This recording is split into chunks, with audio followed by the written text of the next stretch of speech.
Hey folks, it's Dale, the Amazing Dreamer, and I'm at Manor Road Studio, but Manor Road Studio is a new location on East Main Street, downtown Jackson, Tennessee, in a beautiful historic home that's called the Murdoch House. Um, I'll be filming from here quite a bit. This is day two. Remember, we started day one actually a couple of days ago, then I had to move and yada, yada, yada, yada. So before we get going, hit that subscribe button, give me a thumbs up. And remember, anytime throughout this, if you have a comment, please let me know. And I'll also be reading the comments afterwards so we can share some interaction. I was thinking about something today. I was in a business meeting with some friends I consult with, and we were talking about when you're at the top of your game. Because this particular company, if you look at them in a national with other companies of similar like, they're at the top of their game and they're getting some complacency. So I remember when my son Matt was a race car driver, one of the worst things that could happen, even though this is good too, was to qualify on the pole. The reason that's tough when you qualify on the pole because you're at your best. So when you're getting ready for the feature, everybody else is making adjustments to their car, but you don't know what to do because you already had the top speed.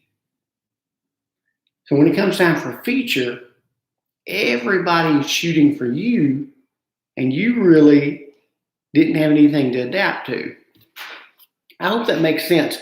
So the point being, in life, no matter if you feel like you're at the top, there is still more to be done.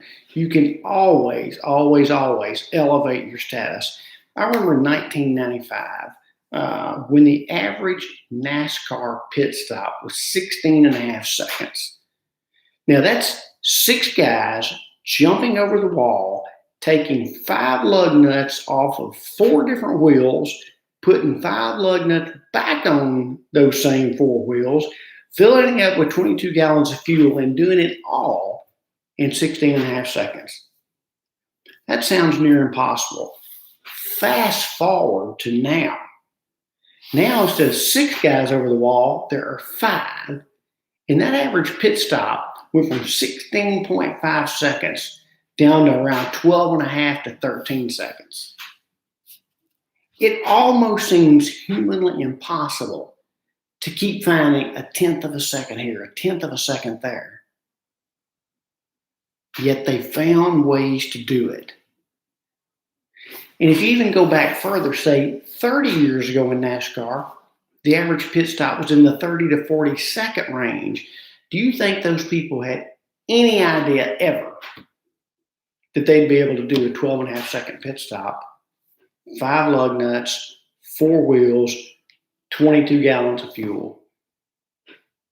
The point is, there's always room to grow. And that's something you've got to know and realize in your own life. And to take that a step further, let's talk about how you experience life. The only experience you know is that which you've been exposed to. The things you haven't been exposed to, you simply don't know enough to give a reasonable response. It's kind of like reading the news these days. No matter what you read in the news, there's 2 sides to it.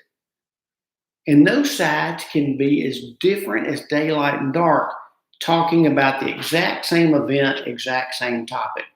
Why? Well, one of 2 reasons. Either the person who saw what happened, 2 people saw it with a different experience, or the writer may have had a different experience plus an agenda. So a lot of things that can skew people's behavior or reaction toward something. It's kind of like, I hear people a lot go, man, this is a tough world we live in. Things are starting to get really bad. I don't see that.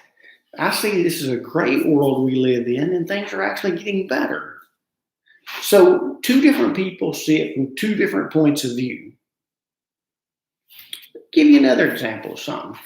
Let's talk about free will. Do you really have free will? Well, let's test that theory and see. Think of any city anywhere in the world. I don't care what city you come up with. Have you got one? Okay. How many of you picked Hickman, Colorado? Nobody? Oh, you've never heard of Hickman, Colorado? Well, do you really have free will then? Because you only know the cities that you're familiar with. You don't know all the hundreds of thousands of cities that you're not familiar with because you haven't experienced them.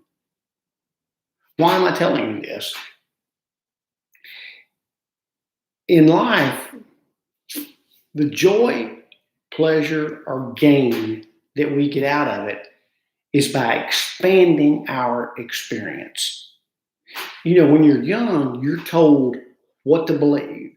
Don't ever question this. This is the way you believe it. It's how you believe it. I don't care what anybody else says.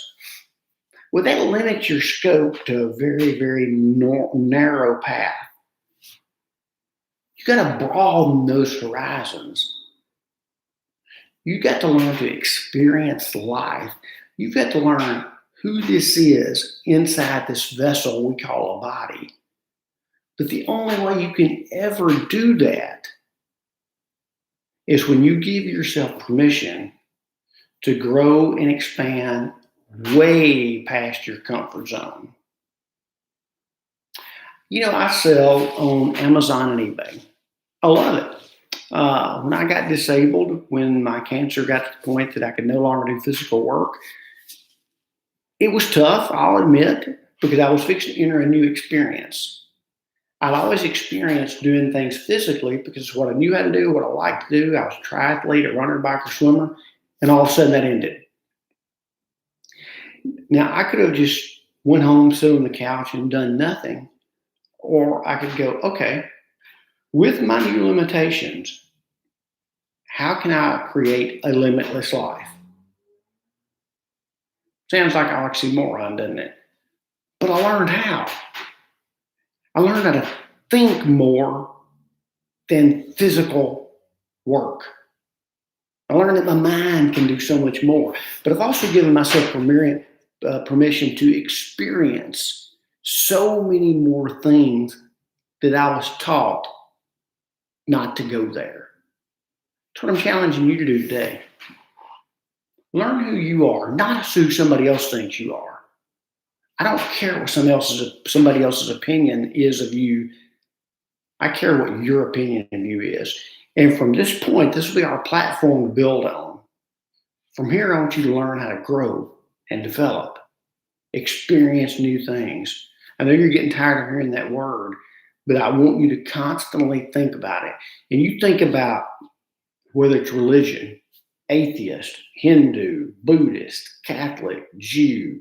I mean, the list could go on and on. 25,000 different branches of Christianity.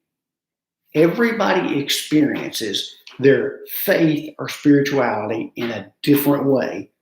And to some extent, those people have been taught that their way is the right way.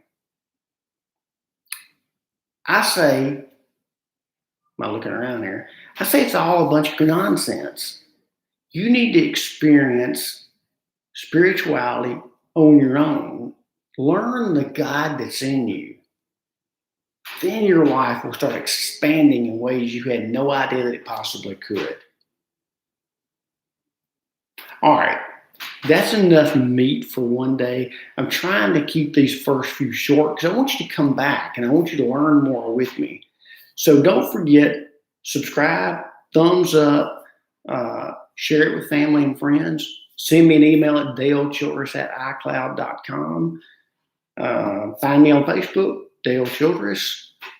And until tomorrow, just have an amazing rest of the day.